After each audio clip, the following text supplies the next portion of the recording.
Que maquia a notícia e vende sensacionalismo. Depois quer dar de bonzinho.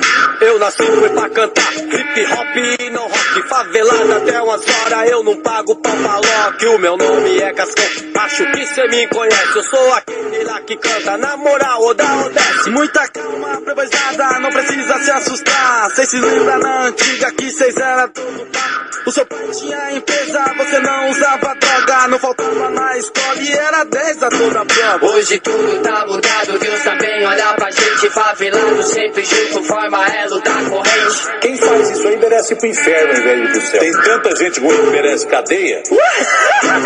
Passa o pano no Datena, que é o homem da moral. Discriminava, acusava pra ganhar e bopital. Foi traído pela vida, ironia do destino. Tem um filho que é craqueiro, torra tudo no cachimbo. Foi chorar lá no Gugu, miguelagem recalcado. Esqueceu de quem com ferro fere vai ser ferroado. Analisa quantos mano que foi preso inocente. Na tela do Datena foi taxado delinquente. Vai pensando que a família no trampo vai aturar. Todo mundo olha torto pronto pra discriminar. Só que Deus é mentiroso, ele sim sabe de tudo. Aí Datena e Resende, cuidado com o fim do mundo. Se for pra analisar, vocês são filhos do inferno. Porque por qualquer dinheiro troca facinho de terno. Veja, Esse homem merece uma taça. não diga que a canção está perdida. Não é não. Aqui continua tudo do mesmo jeito. Que maravilha, olha que coisa linda. Veja, O povo é difícil mentir, viu? não diga que a canção está perdida. Me ajuda aí, ô. Me ajuda aí.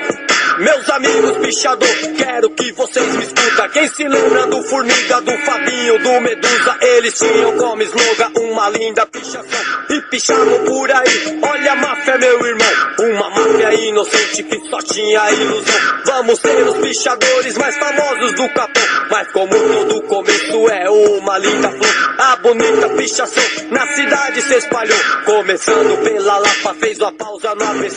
Vou deixar a seu critério, imagina só você. Quantos muros e paredes sua arte eles deixou. Para eles era lindo, pois fazia por amor. Sei que todo pichador ama a arte de pichar.